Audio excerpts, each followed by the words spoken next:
Frantic breaths escape Chenmu as he sprints through the shadows of the Netherworld Bank. A disembodied voice commands him to turn left and forbids jumping from the windows, reminding him to follow the rules. He sneers at the irony, questioning why a bank robber would obey any law. Behind him, guards roar for him to stop and catch him. Realizing the pursuit is closing in, he prepares for a final gamble. He leaps through the glass, ignoring the shouts, and hits the air with a cry of triumph. Gravity claims him as he crashes through the window. Shards of glass rain down like jagged diamonds. A monstrous figure with elongated ears and a cruel smile looms over his broken form, declaring that death is the only fate for those who break the rules. Chenmu gasps, blood staining his shirt. He reflects on 5 years of struggling to survive in this strange, post-apocalyptic world. He spent his life creeping on eggshells and hiding, yet the horrors forced him into a corner anyway. Money rules this world, even for the nightmares that inhabit it. They crave ghost coins as much as any man. To escape his dog-like existence, Chenmu used an epic-grade spatial ring to rob the Netherworld Bank. The gamble failed when he was driven into a dead end. Breaking the rules and watching his plan fall apart, he refuses to accept this end. As a blinding light erupts from the ring on his finger, he shouts his defiance into the void while crows cackle in the red moonlight. Chenmu jolts awake at a school desk, his heart hammering against his ribs. He wonders if he has been reborn. Nearby, students whisper about a strange horror scene appearing in the city and the brutal punishments for those who break its rules. He looks at a calendar. December 31, 2024. The apocalypse has only just begun. He realizes he has returned to the start of the nightmare. Then a familiar weight catches his eye. The spatial ring is still on his finger. A surge of adrenaline hits as he realizes the ghost coins from the Netherworld Bank are still inside the ring. This life will be different. He will pull off something grand. He remembers that the first horror scene in Jiang City is about to descend on the school. Suddenly, a skull-like entity with tentacles appears. A mission announcement for the Midnight Canteen resounds through the room. Students are chosen as servers and warned that being late is an unforgivable offense. Chaos erupts in the hallways. Students scream to run while others sob, paralyzed by the fear of death. Chenmu stands firm, advising the panicked crowd to follow the rules. He notes that while the horror scene is dangerous, there is a sliver of hope, whereas being late results in instant erasure. He knows the Midnight Canteen is a crucial location for the future. A cold, determined smile crosses his face as he realizes his rule over the apocalypse starts here. The countdown reaches its end. Those who failed to arrive are erased from the world. In the silence that follows, a red-haired girl clings to Chenmu's arm, begging for his protection. He looks at her with cold indifference, asking who she even is. He tells her to stop clinging to him and pushes her away. She fumes with anger, her face turning red as she huffs at his rejection. A dark, swirling portal opens before them. A blonde manager in a sharp suit emerges, her eyes glowing with a predatory light. She announces the 3 rules of the Midnight Canteen: pay for meals, keep the canteen's identity a secret, and never leave during working hours. She adds that every staff member must fulfill a guest's requests. A jagged-toothed guest barks at the students, demanding to know why they are dawdling. A blue-haired girl screams as he orders them to get over to him immediately. The manager bows, apologizing to the distinguished guest and promising to handle the situation. She orders the staff to take a terrified student away and serve the dishes. The guest begins to feast on a platter of grotesque, oozing eyes. He sneers that the food is disgusting and points at the red-haired girl, ordering her to wipe his mouth clean. She stands frozen, her voice trembling as she tries to refuse the revolting command. The girl begs Chenmu for help, but he remains unmoved, pointing out that the guest called for her specifically. She grinds her teeth and performs the task. To her amazement, the horror tosses her 10 ghost coins as a tip. Other students whisper about the incredible value of the coins, noting that even $1 million human dollars only buys 10. The girl mocks Chenmu, claiming he must be dying of regret for missing such a chance. The guest finishes his meal and asks for the plate to be removed. As the red-haired girl reaches for it, he trips her. The ceramic plate hits the floor and breaks into pieces. The manager looms over her, calling her clumsy and demanding payment. The girl accuses the guest of tripping her on purpose, but the manager insists the rules must be followed. Desperate, the girl offers the 10 ghost coins she just earned to pay for the damage. The manager's smile widens into something terrifying. She reveals that each plate costs 20 ghost coins, meaning the girl is short. The girl protests, claiming that much money is worth a fortune outside, but the manager sneers that human money is worthless. She prepares to punish the girl, savoring the look of terror on her face. The guest laughs, enjoying the human's fear, and asks who he should pick to serve him next. The guest turns his attention to Chenmu, asking if he is scared. Chenmu retorts that there is no reason for fear. The guest offers him the 10 coins to take the plate away, but the red-haired girl warns him it is a trap. Chenmu tells her not to worry, claiming he has his own way. He confirms the guest wants the plate taken, then snatches the coins and hurls the plate to the floor, breaking it himself. The guest and manager laugh, declaring that Chenmu is now doomed because he lacks the money to pay. But Chenmu remains calm. He tells them not to rush and places the 10 coins down, demanding a serving of peanuts. He cites the rules a purchase makes him a guest. Since staff must fulfill a guest's request without refusal, he chooses to become a guest and demands to refuse the compensation for the broken plate. The blonde manager smiles, her eyes dark and hollow, calling the blue-haired youth a clever guest before requesting his name. He responds with calm dignity, identifying himself as Chen Wu. Nearby, a red-haired woman screams in a fit of rage, demanding the staff execute him for the crime of breaking a plate. The blonde manager ignores the outburst, informing the woman that Chen Wu has already utilized the rules to secure his path through the stage. Stunned, the red-haired woman attempts to mimic his success, shouting her desire to buy something and become a guest herself. The manager coldly refuses, reminding her that no second chances exist. As the woman's hope vanishes, the manager turns back to Chen Wu, asking if he has any further requests. Chen Wu demands to see the owner, stating his intent to purchase the entire canteen. The manager falters, her composure breaking as she explains the staggering cost of millions of ghost coins.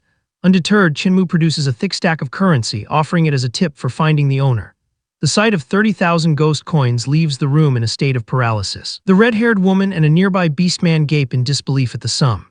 Clutching the money, the manager realizes this single tip equals 2 years of her salary, recognizing Chen Wu as a powerful figure hiding in plain sight. Fury radiates from the red-haired woman as she demands to know why Chen Wu didn't use his wealth to save her. He meets her eyes with icy indifference, questioning why he should pay for the mistakes of a complete stranger. The manager bows, promising to fetch the owner immediately. Chen Wu agrees to wait. Turning his attention back to the rule-breaker, he tells her she must now face the consequences of her actions. Terror takes hold as the woman begs for her life, her hands clawing at the floor. The manager's eyes glow with a predatory red light as she hauls the screaming woman into the encroaching dark. A spiky-haired man approaches Chen Wu, trembling as he begs for forgiveness, blaming his previous behavior on drink. Chen Wu dismisses him with a sharp command to get lost. The man scurries away, offering frantic encouragement as he flees. 2 other women, one with green hair and one with brown, watch the exchange in stunned silence. They sit as commanded, whispering about the deadly nature of their horror mission and how the entire atmosphere shifted the moment Chen Wu took control. A sharp crack resounds, followed by a creak and a heavy thud as the environment reacts to his presence. The manager returns, her voice hushed as she introduces the boss. A towering figure with pale skin and sharp, demonic features emerges from the shadows, red energy swirling around his frame. He stares down at Chen Wu, his voice a low rasp as he acknowledges the one who wishes to purchase his midnight canteen. Chen Wu stands his ground, confirming his identity. The boss gestures for him to sit, noting that while revenue has declined, the canteen's size and location remain elite. Chen Wu agrees, expressing optimism for the future. Internally, he recalls a past life where this sluggish business eventually transformed into one of the horror world's premier hotels. He's determined to seize it now. Simultaneously, the boss hides his own desperation, eager to offload what he considers a failing mess before the opportunity slips away. The boss sets the asking price at 7 million ghost coins, watching Chen Wu's face for any sign of hesitation. The blonde manager winces, whispering that the price is far too steep. Chen Wu falls into a deep silence, his hand to his chin as he remains deep in thought. Fearing he has driven the buyer away, the boss begins to sweat, offering to negotiate the price down. Chen Wu interrupts him, declaring there is no need for negotiation.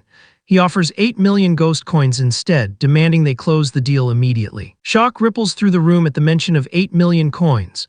The boss asks if Chen Wu is joking, but the youth remains serious, adding a single condition: every member of the canteen staff must remain under his employment. The boss nearly laughs with relief, having planned to abandon the staff and their unpaid wages anyway.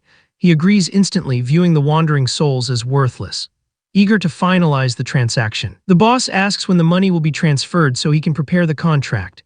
Chen Wu chooses to pay in cash, snapping his fingers to summon a literal mountain of ghost coins that overflows the room. The boss collapses in a state of pure euphoria, surrounded by falling bills. He presents the contract, declaring that doing business with Chen Wu is a pleasure. As Chen Wu signs, the boss explains the power of the rules. Once the ink is dry, the ownership becomes absolute, protected by forces that ensure no one, not even the former owner, can take the canteen by force. A surge of energy pulses through Chen Wu as the contract seals.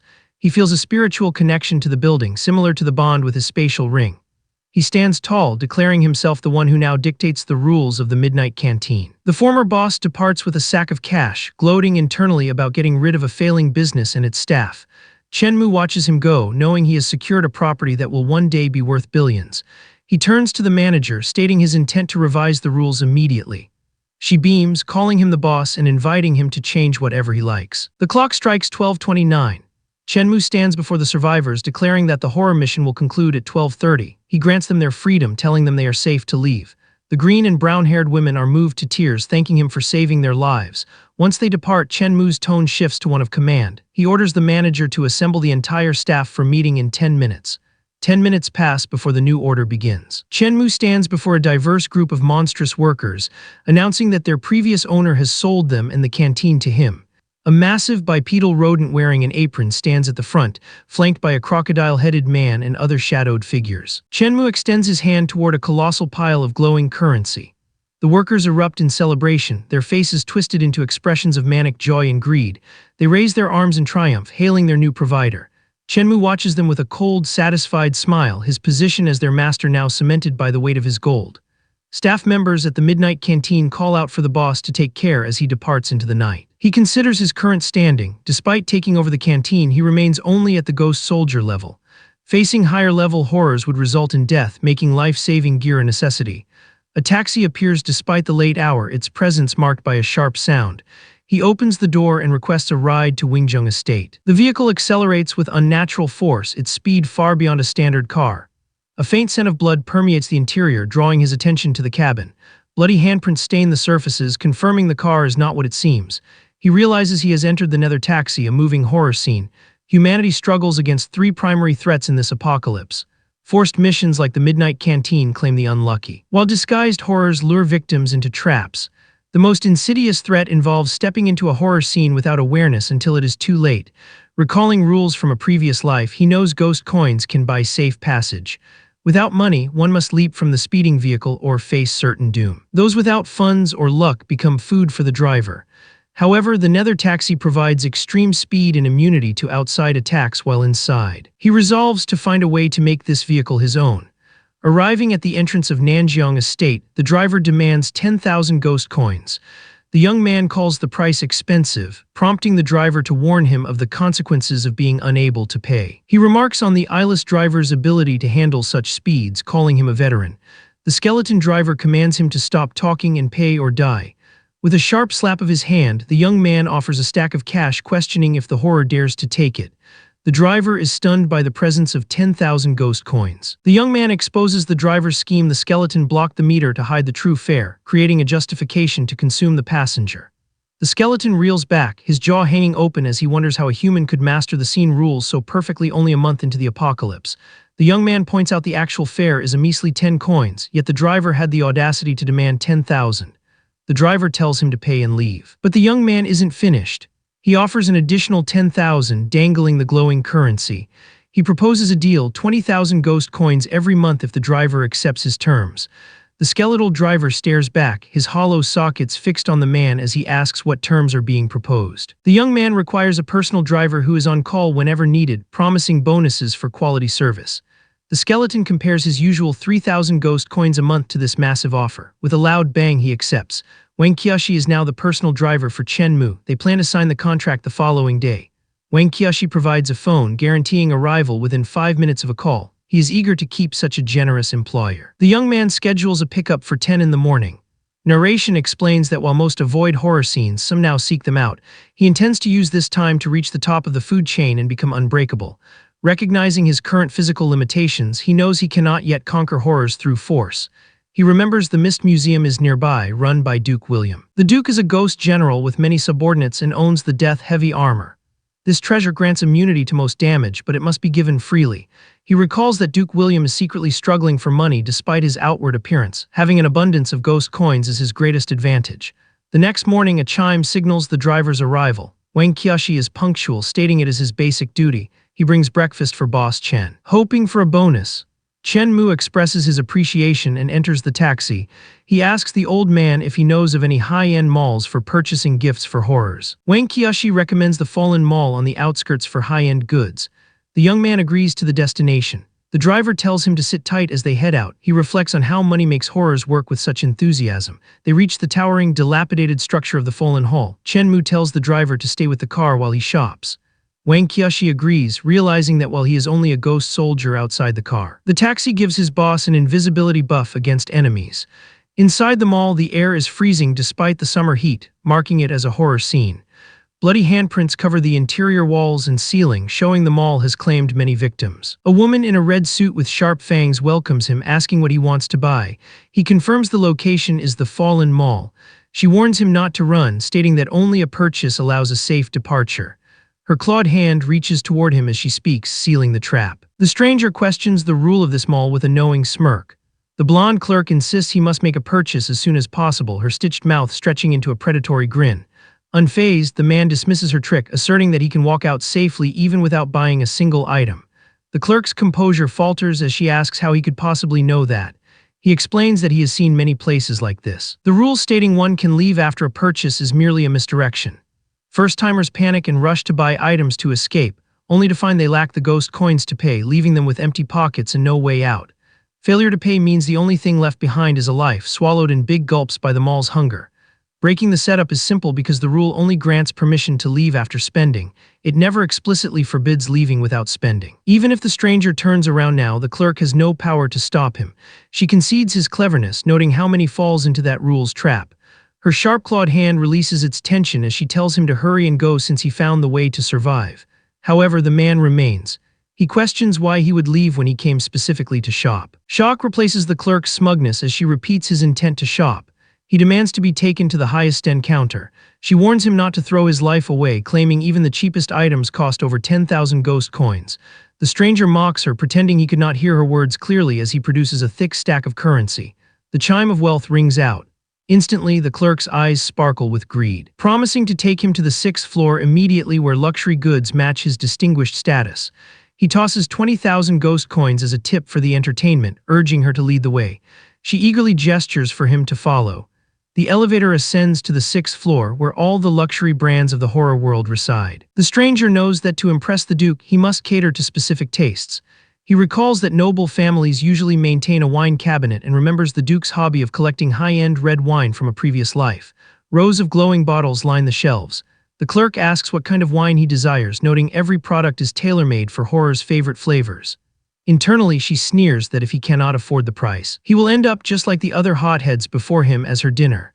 The stranger places an order for 100 bottles of the most expensive red wine, insisting on the most luxurious packaging available. The clerk mocks him internally, convinced he is an idiot who expects to pay with useless normal currency. She announces the total of 23 million with a fake smile, suggesting he could pay with his head instead. The man remains calm, stating he can afford that much. A massive pile of pink currency appears with a sharp sound, shimmering with power. The clerk's contemptuous expression falters as she clarifies that the payment must be in ghost coins, only to realize the fortune before her is exactly that. The stranger asks what else she expected him to use for payment. Stunned, the clerk realizes the apocalypse has only been present for a single month, making such a hoard of gold coins impossible for a human. She asks if everything is confirmed, her voice trembling. Realizing the scale of the transaction, she begs him to wait while she summons the manager. The man tells her to hurry, citing other things to do. The clerk rushes off, shouting for the manager about a customer who purchased 100 bottles of premium red wine in one go. Sun Kyan, the Fallen Mall manager, sits with legs crossed, questioning if the clerk mistook another idiot waving human money for a real customer. The clerk insists she checked everything, pointing to the 20+ million sitting downstairs. Sun Kyan's skepticism dies as she sees the mountain of ghost coins. A sharp intake of breath follows the realization. Straightening her suit and adjusting her glasses, her demeanor shifts to one of professional courtesy. She approaches the stranger with a smile, apologizing for the wait and asking how she should address him. The man identifies himself by the surname Chen. Sun Kyan presents a shimmering gold card, congratulating Mr. Chen on spending over 20 million and becoming the Fallen Mall's very first gold customer. Chen accepts the recognition but warns her not to get ahead of herself. He's not finished with his shopping spree. Sun Kyan's eyes widen in disbelief as she questions if he is truly not done yet. Mr. Chen offers a sharp, confident smile, asserting that 100 bottles are only the start of his acquisition. He declares that if she has other wares, she should introduce them all one by one. Dismissing the need for a lengthy tour, he demands she bring forth the most expensive jewelry in her possession. The clerk stammers her agreement, her mind reeling at the realization that the man before her possesses wealth that defies human limits. A shimmering crystal necklace, valued at 1 million ghost coins, sits as a centerpiece of the mall's elite collection. Mr. Chen orders it wrapped immediately, noting with a satisfied expression that such a piece is perfectly suited for the Duke's wife. His spending spree continues as he claims several high-end watches from the display. The clerk beams, announcing the total reaches 5 million ghost coins and requesting he wait while they prepare the haul. Surveying the area, Chen decides the stock is excellent enough that this mall will become a hub for horrors, leading him to decide he should simply purchase the entire building. Turning to the clerk, Chen demands to speak with the person in charge to inquire about the price of the entire mall. The red-haired woman freezes, her mouth agape as she struggles to process a customer wanting to become her employer. She apologetically explains that the higher-ups are currently on a business trip. Leaving her without the authority to negotiate a sale, she promises to notify him the moment they return. Chen accepts this delay for now. To compensate, the clerk offers him a supreme black gold card, prompting Chen to ask what specific privileges such a status grants him. The clerk explains that the card allows him to freely alter the mission rules of the Fallen Mall, granting him a status equal to a scene boss. She adds that the mall will be cleared of all other customers whenever he wishes to shop, ensuring a peak experience. Chen accepts the card and requests 50 additional gift cards, each loaded with 5,000 ghost coins. As she presents the black gold card, she includes the gift cards for free as a gesture of appreciation. Chen accepts with a nod, stowing the items into a spatial ring. The clerk watches in awe, realizing this young man is far more dangerous and complex than he appears.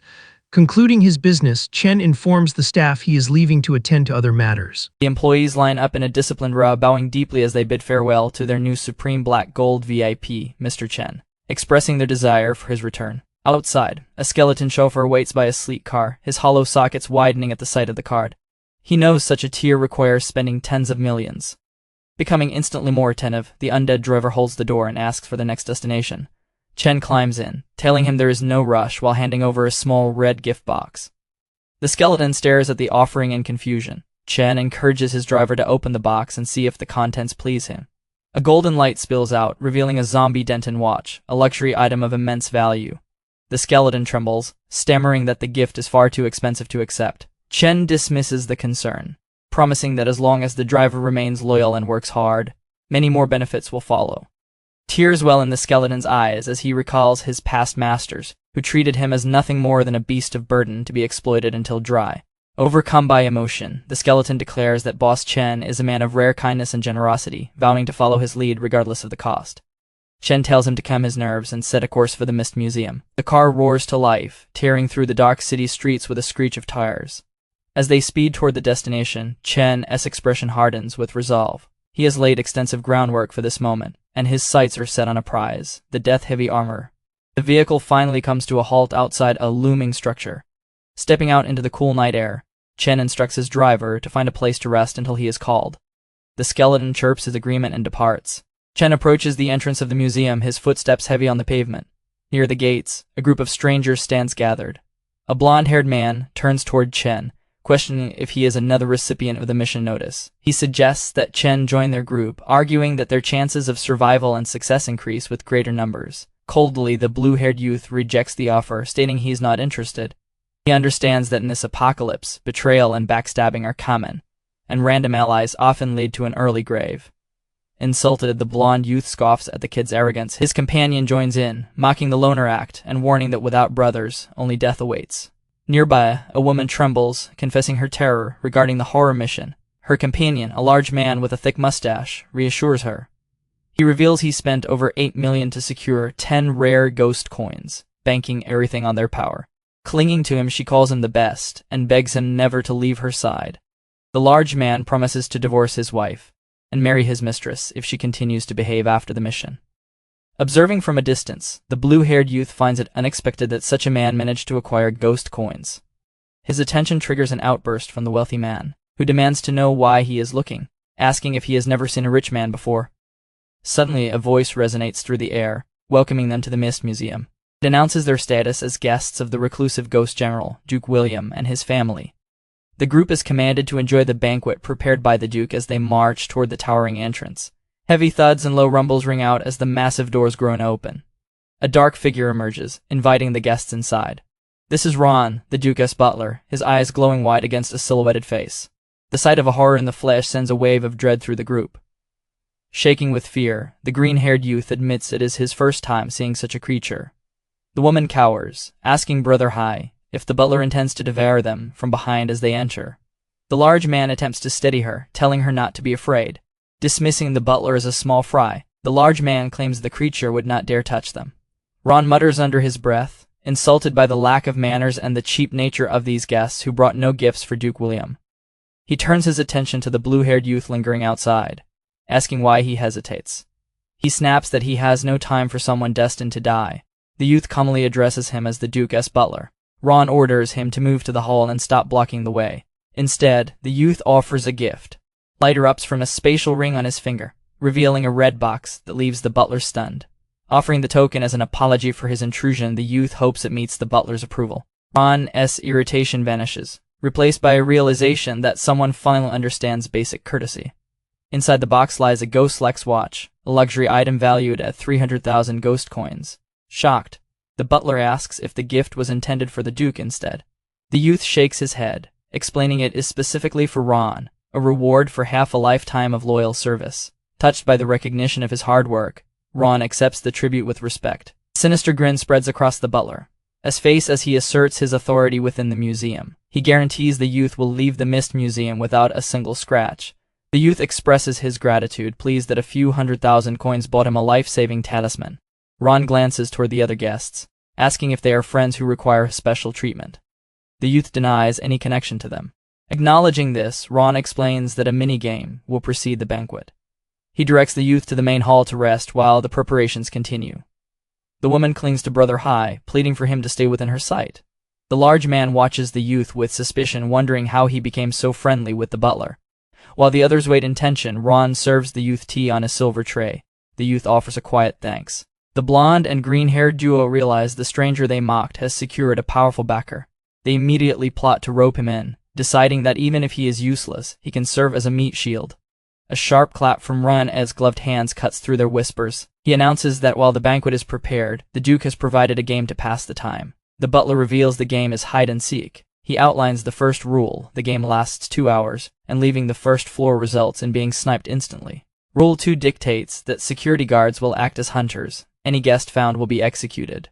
Finally, he warns that all unmoving objects are the Duke's exhibits, and touching them invites punishment. The youth smirks, noting that the event is finally starting. A digital timer appears, glowing with a 2-hour countdown as blood-stained guards with glowing eyes prowl the halls. Ron wishes them all luck as the hunt begins. A sudden, biting chill sweeps through the museum, causing the woman to shiver. She fears the horrors are about to manifest. Panicked, the large man urges her not to be scared, insisting they find a place to hide immediately. Snowflakes drift through the purple-lit air as the reality of the game sets in.